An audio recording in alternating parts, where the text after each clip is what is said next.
Telecast. Hi, I'm Justin Crosby and welcome to the first telecast of 2024. My guest this week is one of the principal founders of one of the UK's leading independent TV production companies, who's also been in the news quite a lot of late. So welcome to Telecast, Leo Pearlman from Fulwell 73. How are you doing, Leo? I'm great. Thank you so much for having me. It's a real pleasure to be here. Well, it's great for you to join us.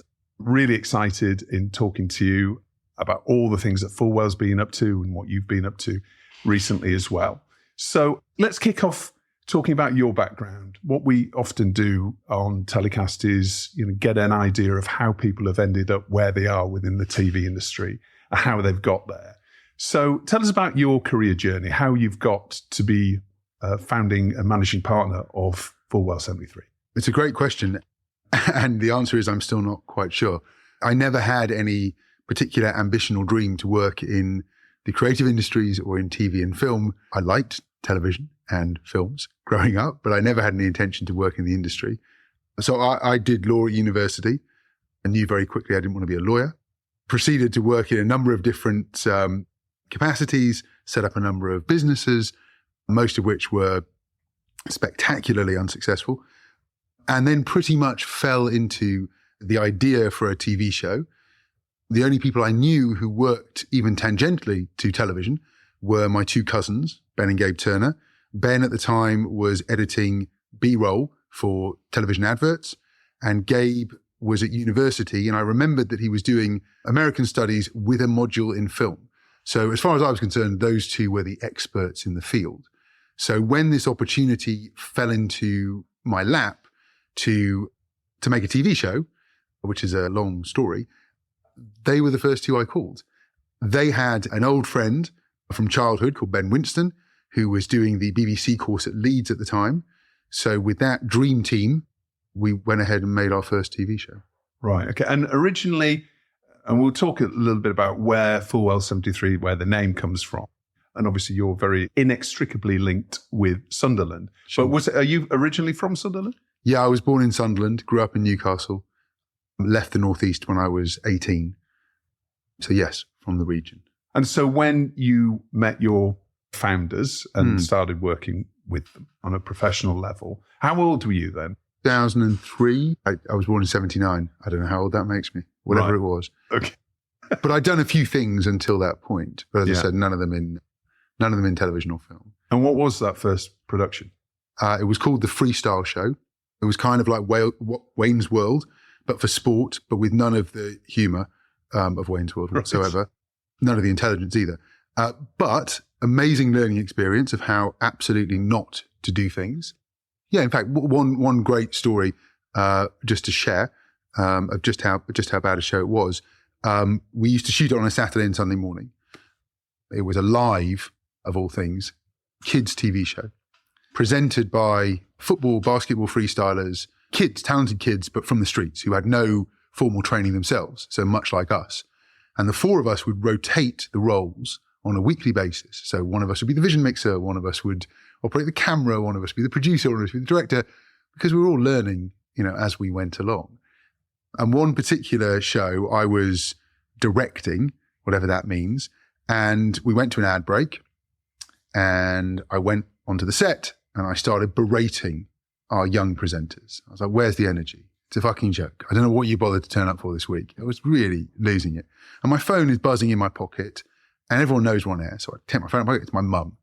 Put my phone back in my pocket, continue to berate them. It rings again. It rings 3 times. Eventually on the third ring, I pick it up. I'm like, Mum, we're on air. And she goes, I know. I was like, so why are you calling me? She goes, no, you're on air. I was like, what do you mean? You haven't gone to the ad break. Right. That is probably... that's not like the worst example. It just shows just how appalling the television show we made was. But what that led to was In the Hands of the Gods. So one of the young presenters, a guy called Paul Wood, he had a dream to meet Diego Maradona. And he had no money to do so when he came to us and he said, I want to busk my way from London to Buenos Aires to meet Diego Maradona. It'll be my life's dream to do so. Would you follow me with cameras? And after much persuasion, and he had a group of, boys who wanted to go along on this journey, none of whom had a penny between them, didn't have passports, let alone any money to do so. We went to the BFI, whoever it was at the time, and we got a bit of money and we raised some money. We raised about 100 grand all together from friends and family. And we went on this adventure together with these 5 boys, the 4 of us and a little crew. And that resulted in the first film we ever made. That went to Cannes. And to be clear, when we made it, it really was, if the idea that it was in one cinema, if the idea that it ended up on any channel anywhere in the world on television and that we didn't lose money, that would have been a success. It ended up going to Cannes, being bought by Lionsgate in a very surreal bidding war where we were taken to parties and told all kinds of wonderful things about ourselves, and released on 80 screens, which was the widest release documentary ever at the time theatrically in the UK.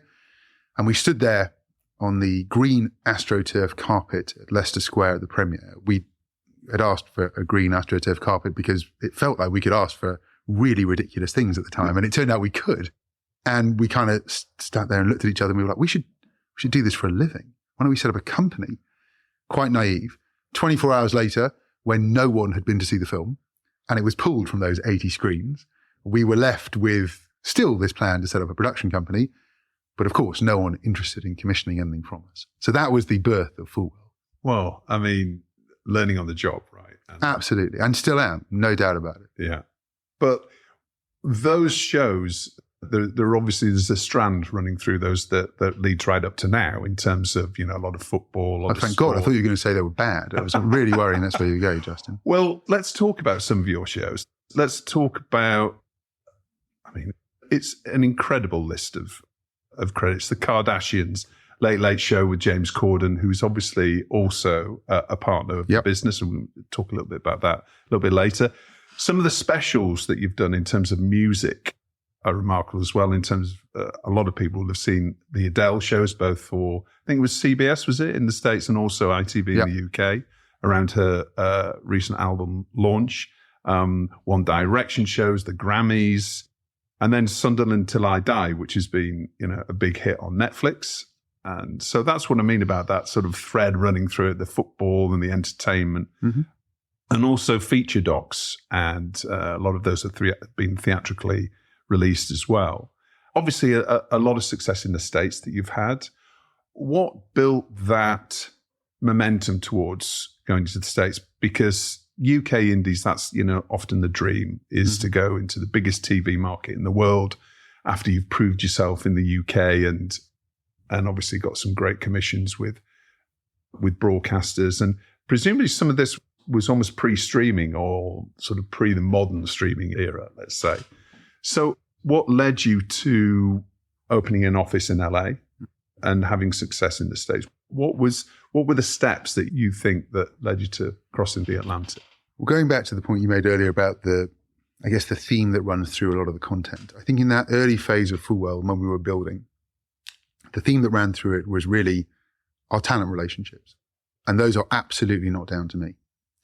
My partners are the most brilliant creatives, but also they build relationships with talent in a way that I have never seen anywhere across our industry the like of.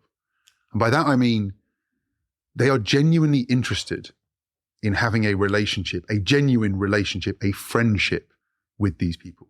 These people, normal people, but happen to be great talent. Yeah, but isn't it a business relationship? Isn't it? Obviously no, it is. And that's the difference. The reason why talent so often want to work with Fulwell, and in particular so often want to work with Ben, Gabe and Ben, they don't want to work with me at all. I'm the guy who has to go and negotiate a deal or whatever. The last person they want to be in a room with is me. But with Ben, Gabe and Ben, they absolutely want to come back time and again because they believe, and they're right, that Ben, Gabe and Ben have their best interests at heart, that the content they're going to create together as a partnership is going to be genuine. It's going to be honest. It's going to lean into what they think is important about how they're presented. And so there is a real genuine friendship that underpins it. It's incredible how they're on such good terms, how they hang out, how they are on WhatsApp groups with all of these people they work with once, and the next thing you know, they're best mates. That isn't contrived in order to get work somewhere down the line. That's not how it works. It's because they really enjoy spending time with them. And I think that's what's underpinned the success, or certainly underpinned the early phases of the success. I go back to James Corden as the perfect example. James and Ben met on the set of Teachers, when James was 16 or 17 and Ben was 14 or 15, and they were effectively at a kind of similar stage in their careers. Ben was a runner on the show. James was a bit part in the show, small part in Teachers. And they recognized something in one another. They recognized an ambition. They recognized a desire to be successful in the industry. They recognized a similar, I guess, tonality to the kind of content they enjoyed. And they just became best mates. And that led to James working with Fulwell as we move forward. Smithy sketches around the England team as a first example. That was the first time I ever worked with James. And then right the way through up to The Late Show and the Gavin and Stacey Christmas special and the huge piece of content, and eventually him becoming a partner in the business. But if James is the ultimate expression of that relationship that my partners have with talent, those other relationships, whether it's with David Beckham, whether it's with Jack Whitehall, and a whole host of others that I can list, Trevor Noah, the guys from One Direction, but in particular Harry, that James example is the ultimate example of it, but all of those are very similar. So I think the initial theme that ran through our content was talent trusted us. Talent trusted us to do right by them. And we did over and over again. And we delivered content that was genuine and that they loved. And they enjoyed working with us. And that's what the business was built upon. No doubt about it. It's interesting you say the Smithy sketch around the England team because, you know, some of those moments that also you've mentioned have become real highlights of recent, television. When it comes to James, was the commissioning of The Late Late Show with James, was that the first major project that you had in the States? Or was that, because presumably as director of the business, he said, yes, I'll do the show, but we have to produce it. Is that how that worked? Well, the show was the rationale for opening an office in the US. It was the reason why Ben moved out there to set up the US office. We wouldn't have set up a US office at that point. It was always the intention. In terms of James, I mean, look, I think James has said himself a number of times, so I feel comfortable saying it as well. When he was asked to host The Late Late Show, he was as surprised as anyone else. And it was, incredible credit to CBS in seeing James as potential talent, which, by the way, is no surprise to us. He's the most frustrating partner in that he's just so fucking good at everything. As in, like, he can write, he can dance, he can sing, he can act, he can do a monologue, he can produce brilliantly. He's got such an eye for creative detail. It's really frustrating to have someone that good. But joking aside, when he was asked to do the show, the caveat that he gave CBS, which is insane to look back on now, was that, and he wasn't a partner at Fulwell at the time, was that, well, I'll only do it if Fulwell 73 produced the show. And quite rightly, CBS said, I have no idea who you're talking about. And he said, oh, they're the guys who, and he listed a few things we'd done, and they went, I have no idea who you're talking about. Ben and the team went out there and effectively pitched for their involvement, for our involvement. CBS, let's be honest, because they were so desperate for James to do the show, not because they were enthralled with the idea of Fulwell doing it, said sure. And the guys moved out there with, I think, a very short-term realistic view. If we're on air for 6 weeks, happy days. If we're on air for 6 months, even better. The fact that it was, ended up being 8 years, and we ended up choosing to end the show, which is incredibly rare. I mean, normally you're kicked off. And instead we were offered 3 more years and decided that it wasn't quite the right decision at that time. And we had other ambitions and we'd done everything we could do with that show. It's just an incredible testament to how brilliant a job they did on that show. But that was the driving force behind opening the US office. And then the business out there has built off the back of that, no doubt about it. That must have been a really high pressure time, I suppose, when you were going out there and pitching for your involvement, like you're saying, into that show, because I can imagine there'd been some pretty hard-nosed American TV execs not wanting a UK indie to produce this, really wanting somebody that they knew and trusted and worked with all the time doing that. So but it's a free hit. It's a free hit. There's no pressure when it comes to something that you don't expect to be offered and certainly don't expect to get. And actually, I think that's not a terrible attitude to take more generally. You can never become complacent or think that you're entitled to anything, deserving of anything. When we got to make, Captains of the World, the show that was just released on Netflix over Christmas, when you get when you win the chance to make the official World Cup series that's never been done before, access to all the captains of the World Cup, as many cameras as you want floating around a World Cup in every dressing room, etc., and for it to be on Netflix. That isn't a right, that's a privilege. So every single time we get to do something like this, that's how we view it. It's a bit of a free hit. I mean, it changes when you've got lots of people that rely upon you to keep on turning over a certain amount to pay the bills and keep the lights on. And of course, there's more pressure at that point. But if you ever change the attitude that it's something that's you're owed, then I think that changes everything about the way you approach it. The Late Late Show was a free hit. It was a free hit when we got it. It was a free hit for the first season of it. And then it becomes more serious. But most shows are like that for us. Look at the Kardashians. We'd never made a reality show before we made the Kardashians. And then you get to make the biggest one on the planet. Of course, there's a massive pressure to that, but it also gives you a freedom. And again, what the team did in reimagining a show that had been on air for 20 years and had become truly iconic, and everyone knew exactly what they were going to see week in, week out. And then to have to deliver that brand new show and that opening segment, the opening piece of that new series had to feel different. It had to feel same characters, but it had to feel like something you'd never seen before, even though there'd been 1,000 episodes previously. That's a free hit. So you talk about your partners and their ability to work with talent and build relationships with talent. Mm-hmm. But when it comes to creativity then, and the creativity needed to reboot a show like the Kardashians, and also to come up with all of these new developments and a lot of these really successful shows that you've developed, who's the creative force within Fulwell 73? Is there one person that really leads that? No, there's not one person. There's a team. There's an amazing team based across the US and the UK. It truly is a transatlantic company now. We're very much aligned between US and UK, mainly because we sell most of our content to global buyers, US studios. Certainly we still sell to the UK, but the size of the market just dictates that. So no, it is a team of people. And to start naming them would genuinely mean naming a host. We have an incredible exec team at Fulwell. We have, I believe, some of the best creatives in the industry working at Fulwell. It is very much a collaborative effort on every occasion. And is the business truly independent, a true indie, or do you have investment from any distribution businesses? True indie. No investment from any distribution business, any broadcaster, streamer, studio. No, none whatsoever. And is that something that you're keen to maintain? Look, the industry is changing so much on a day-to-day basis, let alone week or month to month, that who knows what the future holds. And I genuinely mean that. I think that the last few years, certainly going back to slightly pre-pandemic and through to now, has been chaotic for the industry, chaotic for broadcasters, streamers, major indies, minor, for all of us. You have to remain flexible.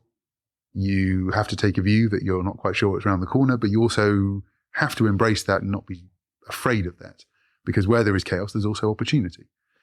And I think that's how we view it.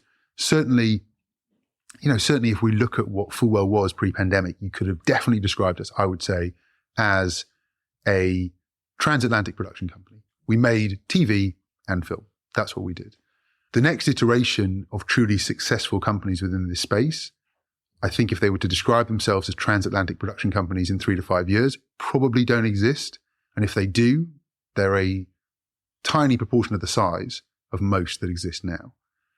I think the future for us, and I'm not telling anyone else how to run their business, but I think the future for us is thinking about ourselves as a global content company. The difference being that one can't just look at the two key markets that have built our business, US and UK. You have to look further afield. We're already starting to do so, but we certainly haven't done it enough yet. One have to think about content far outside traditional production, certainly outside of traditional TV and film. The places where content is viewed, as we've seen over the last few years, and this isn't an update for anyone, are becoming more and more diverse. And I think we just have to be open to that change and that shift. That's certainly the way that we're looking at it. Does that mean in practice that you may be looking to create original productions for that live on social channels that you can build and actually start interacting with audiences and managing audiences yourself? I think direct to the consumer and cutting out as many of those layers as possible is a key parts of the future. I don't think it's the only part. I think that as long as you operate in the creative industry, you need major calling card pieces of production that sit at the center of your wheelhouse. So you have to be making the Kardashians. You have to be making a Friends special. You have to be doing something about the World Cup, an Elton John special, an Adele special, the Grammys, etc.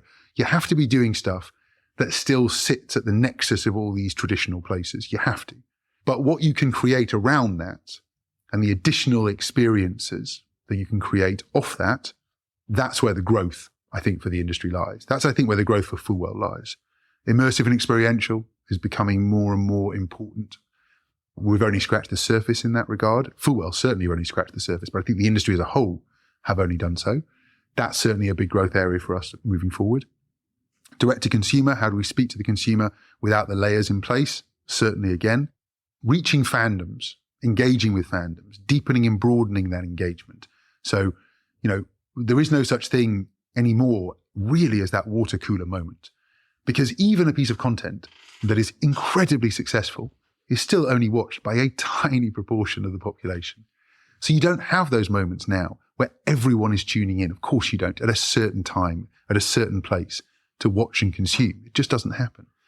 But the fan bases are rabid for the content that they love. So how do you reach them? And how do you give them a piece of content that extends their experience beyond what they could have hoped for? The Friends one is a perfect example. I think fans of Friends were desperate for something more. And the way that we reimagined what a reunion could look and feel like was something that deepened and broadened that engagement. There's a lot of exciting opportunities out there, but they don't exist, I don't think, in as much in the traditional space as they have previously. Talking about the pandemic, I'm not going to dwell on that, but the change that it's affected in the industry that we're really starting to feel now, and you as you say, transatlantic content production business, I mean, the year that we've just had with strikes, with cost of living crisis, with all of these macro effects that we're now seeing, that the first working day of the new year, Channel 4 cutting 20% of their staff, we can only expect that actually to continue, I think, in many other production, broadcast and perhaps streaming businesses going forward. Well, Amazon similarly. Yeah, that's right. Amazon as well. And it's not going to be surprised when those stories hit.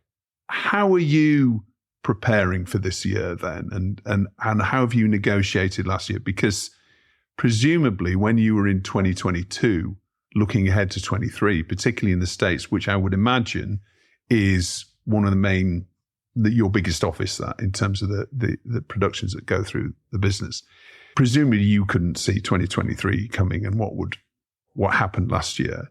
How are you preparing for 2024 and beyond? Because, one of the phrases that I started to hear last year was survive until 25 in terms of producers. Is that the way that you see the business? Is it just a case of, circle the wagons and let's stay as successful as we can be despite what's going on? Or, what's your approach then to this year? I don't want to suggest in any way that we had a crystal ball, because we didn't. I also would say that anyone who says that they didn't see the strikes coming was being naively optimistic about the direction of travel. I do think that the strikes were predictable. I do think that there were significant indications from the market that scripted television was not going to enjoy quite the same level of investment that it had previously. I think the noises coming out of the major streamers suggested that as well, which, by the way, as a caveat, anyone who's been in this industry for more than 10 years, let's say, shouldn't really be complaining about the fact that, a streamer is talking about spending 9 rather than 11 billion, because not that long ago, there was no 9 billion to access. That's not to say that it's not hard to recalibrate, but at the same time, us included, we're all a little bit guilty of having been slightly greedy and lazy and got a little fat from enjoying all of those huge fees that came out of the streamers over a number of years while they tried to establish themselves against one another in the market, to a point where they were trying to overpay against each other just to make the statement of how much money they had. We all enjoyed it, we all loved it, but some of us took our eye off the ball with regard to what was really important in our industry, and that's ownership, IP, format creation. And I think to a degree, we're suffering off the back of that now. So while I think 23 was really tough for the industry, tough for everyone, a complete wipeout for scripted, obviously, I think 24 is going to be incredibly harder than 23, actually. I also think that amongst all that chaos, there does exist opportunity. You've just got to work really hard to both find it and to realize it. So to a degree, I think you're right. It is about circling the wagons, but it's about circling the wagons in a positive manner. It's not quite as defensive as you might make it sound. I actually think it's trying to be positive and look for where the opportunities are going to emerge. So again, I'm not giving away any secrets. Immersive and experiential is a whole new universe. It's a whole new world out there. Lots of people are going to waste a lot of money and make mistakes in that space. I hope we're not one of them. But a lot of people are also going to make a lot of money and be very successful in that space. And the reason why immersive and experiential is opening up in the way it is to some degree off the back of the pandemic, to some degree because the theatrical experience has diminished so greatly, so people have to be encouraged and have to find a better reason to get someone off their couch. But I do think there are opportunities out there. The challenge is in traditional content. The opportunity is in the new world out there. When you say immersive content, are we talking about, for example, the Van Gogh exhibitions that are immersive experiences and the Tom Hanks-led exhibition that's happening in the Light Room in London, which is all the Apollo 11 content that makes you feel like you're on the moon? Yeah. So looking at your real areas of strength, which is music, which is entertainment, which is sport. Mm-hmm. So we might see that sort of content in terms of a live experience coming from Fulwell 73 in the future. Again, I don't know which direction it will take us, but certainly we would look to lean into our core and where our core competency and relationships lie. I think we've already seen a couple of examples of sporting immersive experiences here in the UK. There was a tennis one based around a famous Wimbledon match. There was a boxing one, which was on just before Christmas. So there's already been a few touch points around that. In music, again, ABBA is the ultimate expression of the immersive music experience. I hate ABBA, but that experience is absolutely astounding. I hate it. I've never heard anybody say those three words before. Really? Yeah. Oh, okay. Well, don't hate me for it, but yes, can't stand them. But I thought, but the show itself is astounding, absolutely astounding. So I think there are already pointers to how it can be done, and in that respect, done fantastically well. And it's been incredibly successful, and rightly so. So yeah, I think there are real significant opportunities in those spaces. And the examples you gave as well, I think are really good ones, because what's so important, no matter what platform, and I include the immersive space as a platform, no matter what platform you create content for, it should be, by my reckoning, the best place to put that content. So the Van Gogh experience is so brilliant because there is no other way of experiencing that. The Tom Hanks Apollo 11 experience is because there is no better way of experiencing that. There is a documentary you can watch, and that's great. And a very beautifully made, crafted documentary on exactly the same story can be watched in your living room. But that experience can only be enjoyed in that immersive way. So I think as long as we don't kill this by force feeding people bad examples of it, which one can argue has been the death knell of a couple of other areas of potential in our industry, then I think there's quite a significant future for it. Interesting. And at the center of that is IP. And that's really going to be the change, isn't it? When it comes to less and less global deals being done and more opportunity to own your IP and distribute your own content and build this. We've talked about this on telecast a few times, octopus strategy, where you actually have this IP in the center, and it might be as you say, documentary, scripted, immersive, short form, all of these pieces of content actually coming from the central IP, which you own as a business. And that sounds to me like the direction of travel that you're going in. Well, it's summed up by this. It's thinking about your core business as an incubator for all of the other opportunities, which the Late Late Show is actually a perfect example of that. The fact the Late Late Show was on 4 nights a week and 40 weeks of the year, or God knows what those guys did, incredible, meant that you could use it as an incubator. The show itself, obviously fantastic, had to be hugely entertaining, but all of those little bits that were on the show, that was an opportunity to throw ideas at a wall and see what the response was almost instantaneously through the YouTube channel. So the success of Carpool Karaoke, obviously, comes off the back of the Late Late Show acting as an incubator, or Drop the Mic, or The Lineup. These are examples of shows that hit as little mini bits, and then we developed out. Mini format development, actually. Exactly. It's an incubator. And if you think about Carpool Karaoke, which was a success, first off, 5, 6, 7 years ago, now think about the immersive experience one could do around Carpool Karaoke. Think about all of the other tangential pieces that one could look at. So I think that's the way we think about core content as a starting point for all those other pieces. In my introduction, Leo, we talked about you've been in the news recently for a number of different things. And we'll come on to talk about Sunderland and your plans for Sunderland, which are really exciting.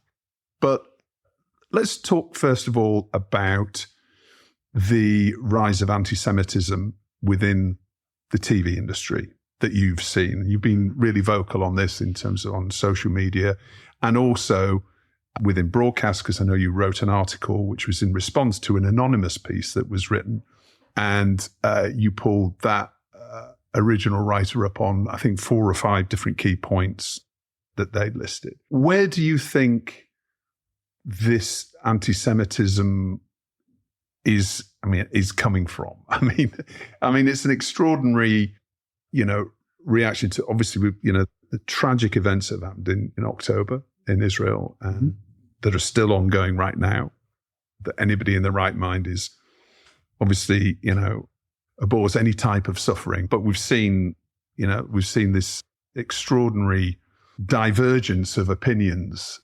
Taking you back to that original article and your response to it, have you come across that person? Do you know who that person is now? Because it was an anonymous piece. No, I have no idea, but I just wanted to start with your first point. And I'm very glad you asked me about this. It's not that there has been an exponential rise of anti-Semitism within our industry.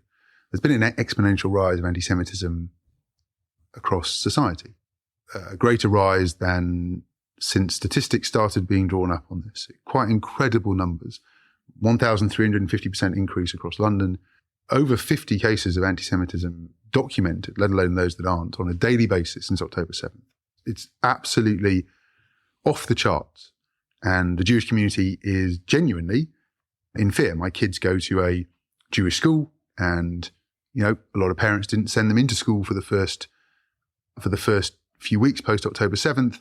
My kids couldn't play outdoors in the playground because the school couldn't guarantee their safety because of the threats being dialed in.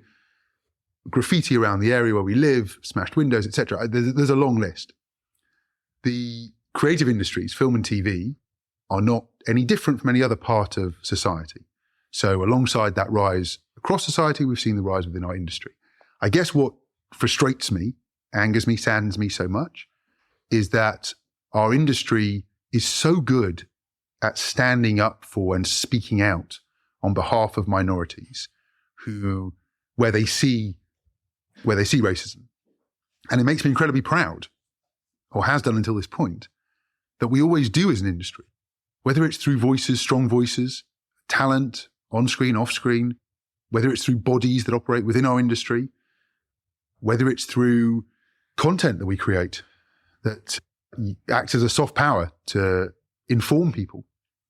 When you see quite the opposite, when you see something quite insidious, when you see that anti-Jewish racism seems to be the acceptable racism within our industry, that people are still comfortable espousing, it causes you to step back and think, and forces you to stand up and call it out. I would say that the second most the second oldest, second most infamous anti-Semitic trope is one about Jews controlling the media, Jewish power within the media. And I think back over the 20 years I've been in this industry, the number of times people have made jokes about that, and I've let it go. Made a joke about it, and I've kind of gone, you know. The truth is that the reason why that particular trope is so insidious and so clever is that it makes Jewish people within our industry not speak out for fear of perpetuating the trope. So a made-up trope is one that is forcing Jewish people to keep quiet, which makes it all the more important that those of us within the industry who feel comfortable enough or are in a position where they can need to stand up and speak out, which is why I responded to the anonymous article in Broadcast, which is why I've called out publicly the anti-Semitism where I've seen it, whether it's equity, whether it's actions or failure to act on the part of the BBC, whether it's a certain agency that I think handled a particular very senior agent very badly. There are a huge number of examples. And it's exhausting, and it's really sad that we have to do so. And you produced the Stephen Fry alternative Christmas speech on Christmas Day. And going back to what you were saying about soft power and the ability for broadcasters and producers to address, that sort of anti-Semitism and those sort of issues that Stephen Fry did so well on that broadcast, that still came in for some criticism, didn't it? I mean, which is extraordinary. I actually think that the Stephen Fry example you bring up is the absolutely perfect one. First off, credit to Channel 4 and it's really sad to say, having the courage to allow a Jew to say that there's a lot of anti-Semitism out there. Should we try and curb it? The idea that anyone has to be labelled brave for doing that is sad in itself. The fact that Stephen spoke in the way he did, with the courage in the way he did, and the words that he used, which I'm not sure all of the people who criticised it so appallingly actually had listened to, the level of criticism that he came in for, the level of real vitriol that was aimed in his direction, at Channel 4's direction, at Fulwell's direction, was the proof of just how necessary it was. That wasn't an appeal that had anything to do with Israel or Gaza or the terrible loss of life on both sides, innocent loss of life on both sides, that no one wants to see. What we all want is a lasting peace, a meaningful lasting peace. Our belief in how we best get there may differ, but that's the result we all want to come from this. No doubt about it.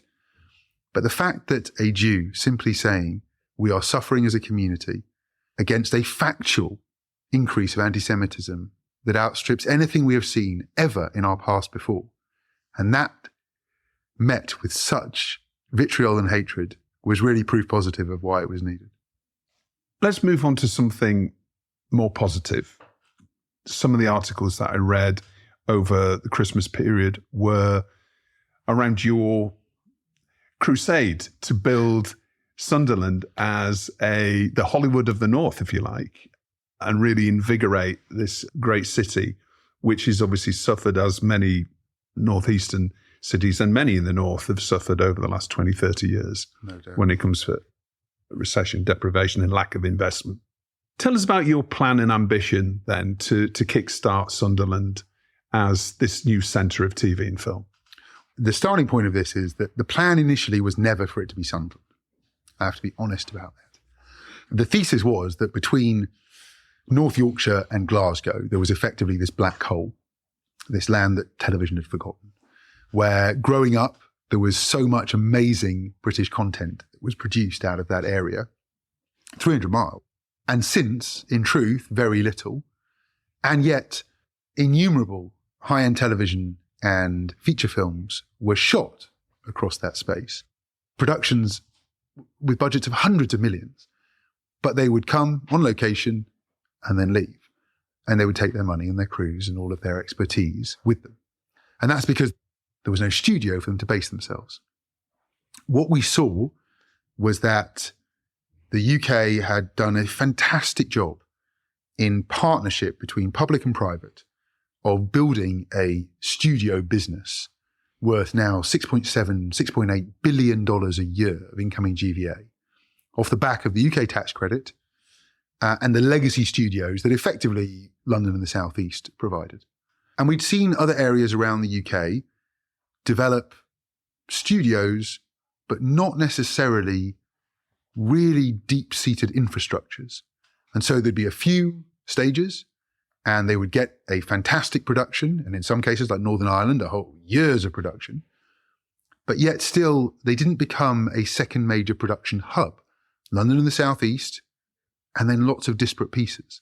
So when we looked at the initial opportunity, the thesis was the UK needs a second major production hub. The UK needs an Atlanta, Georgia.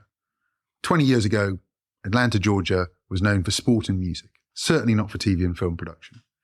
Off the back of the Georgian tax credit, and 3 or 4 producers, Tyler Perry included, seeing the opportunity to build an infrastructure there from scratch, they have since created the second largest production hub in the US.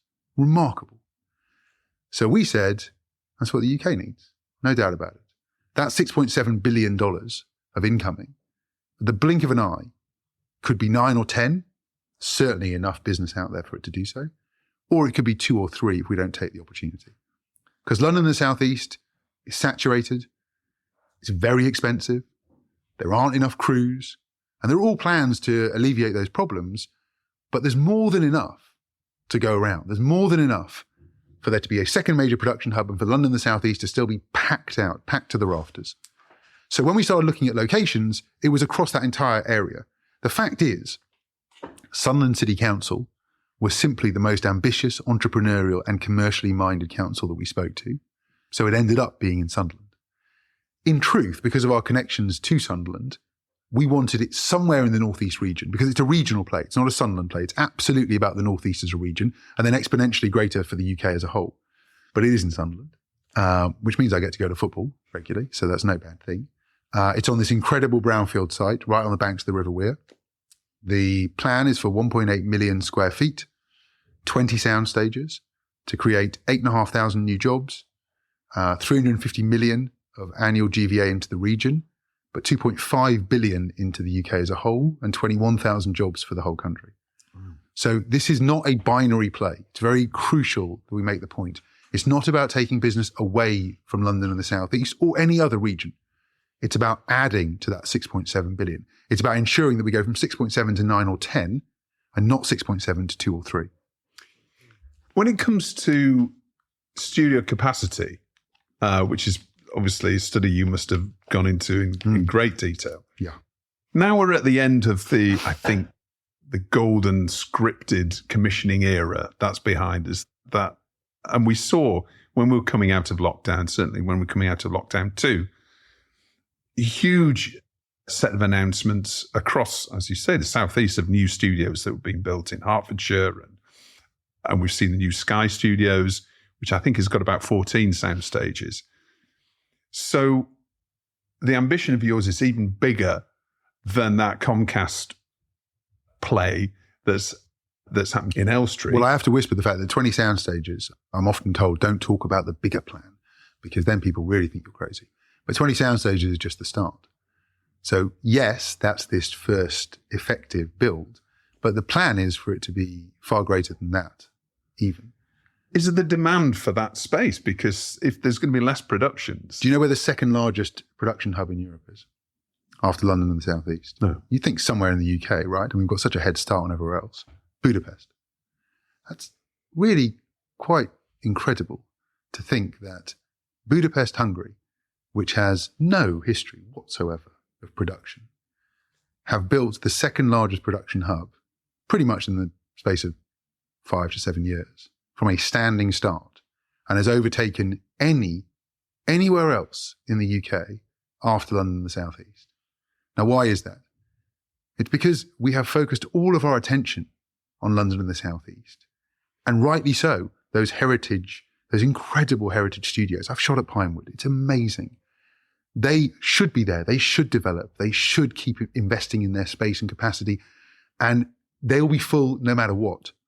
But if we're going to take that 6.7 billion up to the 9 or 10 or 11 even, that this country fully deserves, then it has to be based on building that second major production hub. And there is no reason whatsoever why it shouldn't be the Northeast. The North East has been known for decades as a centre for industry, certainly the coal mining industry, the shipbuilding industry. In 10 years' time, the dream is that people will talk about the North East as a hub for creative industry. And I think there's every chance that we achieve that.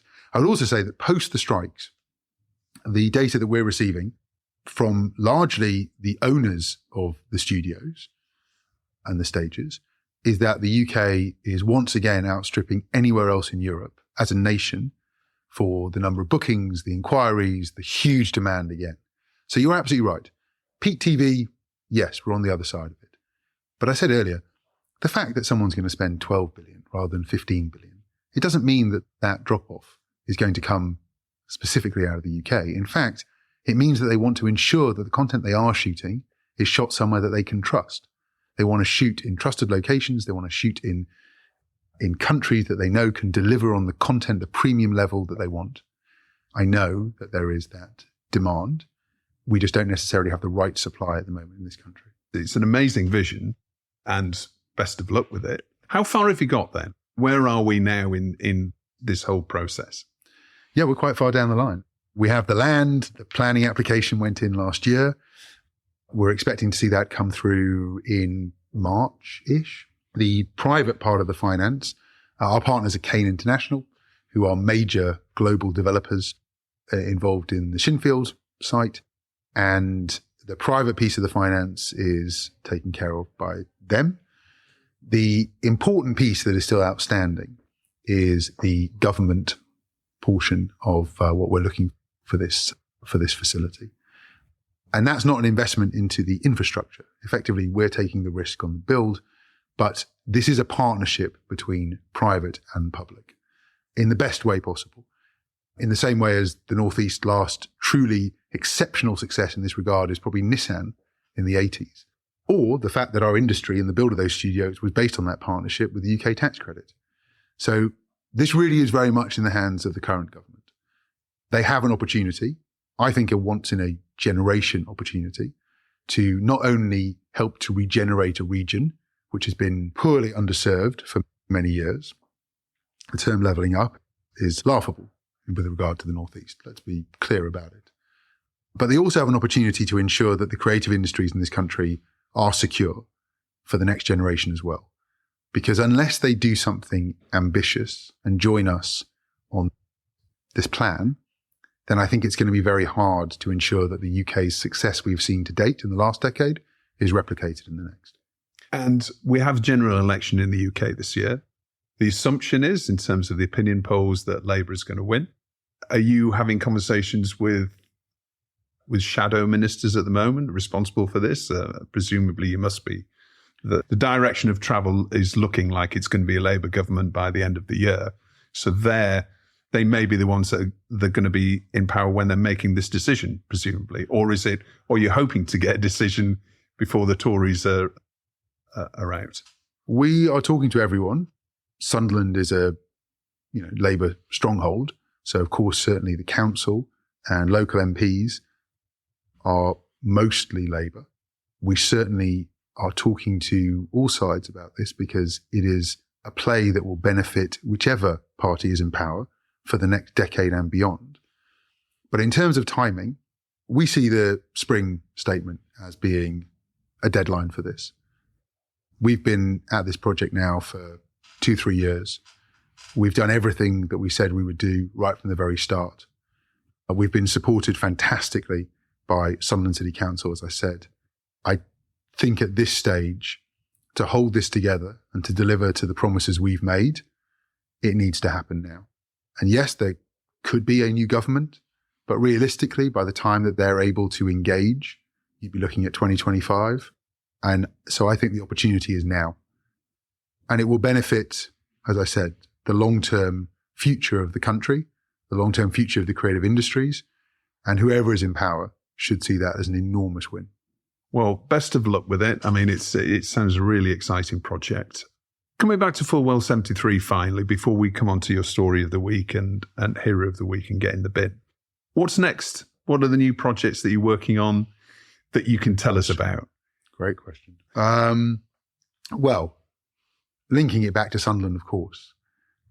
Oh, and I also saw in the news that you're now a director. Is that right? You're on the board at Sunderland FC? Yes, since October. I'm absolutely privileged to have been asked to join the board, which seems completely surreal. More surreal than anything else I've ever been involved in. The idea that I'm actually officially involved in the club that I grew up supporting and love is very strange indeed. Yeah. What's next for Fulwell 73 then? Well, let's keep it on Sunderland. I mean, there's all kinds of, well, we've said it, Sunderland Till I Die Season 3, the final instalment of the series, of the show, will be out soon. I'm not entirely sure exactly when, but certainly in the next few months. And that feels incredibly prescient in a number of ways. With all of the talk around the studios, with all of the talk around the work that we're doing in the Northeast, to be able to square the circle of a show that I am most proud of, alongside Stephen Fry's alternative Christmas message. Very different, but these two are the two pieces of work that I've personally been involved in that I'm most proud of. To get the opportunity to tell the story of the city and the region that I grew up in and that I love, of the football club, of the people, was an incredible privilege. To be able to tell the last segment of that story and to leave it on a high with success. The final season is around the win in the playoffs, out of League One into the Championship. It feels like the perfect full stop on that journey. So that's the one that I'm personally most excited to have out in the world. And now it's time for Story of the Week, where my guests get to pick the recent TV or content industry news story that's caught their eye in the past 7 days. Leo, what's your Story of the Week? Well, I'm really sorry to come and ruin the title of the segment, but the story I really wanted to touch on was actually one that took place in late November, early December. And the reason why I think it got lost in the noise around Christmas to some degree. And it was a little bit of a warning sign. So it's not a hugely positive one, but I'm going to end with a positive angle. So late November, early December, Amazon Studios, they came out in the press and they said to the UK government that we were at risk of losing the huge amount of investment that was coming in from major streamers and studios shooting in the UK and investing in the UK, because the UK government had taken their eye off the ball with how they incentivized and enabled those companies to come over here. Last year, $6.7 billion was spent in this country by those streamers and studios. And I was kind of amazed that Amazon were both so clear in their statement, but also how little this story got picked up. It was a very clear warning. Their quote was along the lines of, the easiest thing in the world is to move production from one territory to another. Now, Amazon spent a couple of $1 million here. I feel like if any other major investor into our country in another industry had come out and said something like this, that people would have been shouting from the rooftops for us to do something about it. And yet the story somehow got lost. So I would just really underline that one and a little bit of an appeal to people that it would be a terrible shame and a huge loss to this country if we saw the creative industries hit in this way. So we need to be very cognizant of doing something about that. And now it's time for Hero of the Week and Get in the Bin. So who's your hero of the week? It's a collective. I watched Mr. Bates versus the Post Office from Little Gem and ITV Studios, and that collective is my hero of the week. I think it's not only an amazing, beautifully crafted, put together piece of television, I also think it's one of the great examples of the best television that we make in this country. It was incredibly entertaining, incredibly engaging, beautifully acted by Toby Jones and others, but also so important and with an underpinning message.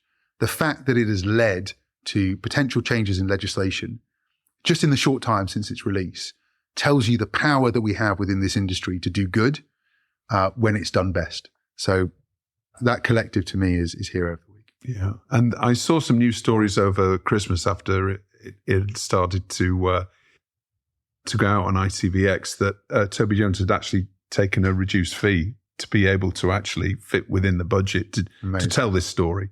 So I'm looking forward to having Patrick Spence who's going to be on the show in a couple of weeks' time to talk about this in a great deal of detail. So looking forward to that. And then finally, Leo, who or what do you want to tell to get in the bin? It's a fairly broad one, but I'm gonna put anti-Semitism in the bin. I'm not sure I need to explain why. No. Well, exactly. I think we all want to put anti-Semitism in the bin. Thank you so much for coming on Telecast, Leo. It's really been a pleasure to have you on the show and talking to you. Really enjoyed it. Best of luck with everything in Sunderland, both the football club and the studio development.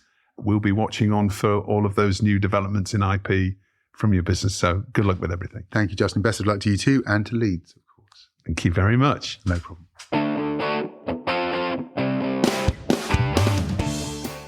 Well, that's all for our first show of 2024. As always, thanks a lot for listening. You can check out edited video versions of our shows on YouTube. Just go to Telecast TV on YouTube and hit subscribe to get all of our forthcoming free video content straight to your feed. Telecast was produced and edited by Spirit Studios and recorded in London. My guest next week is Newtopia boss Jane Root. Until then, a very happy new year and stay safe.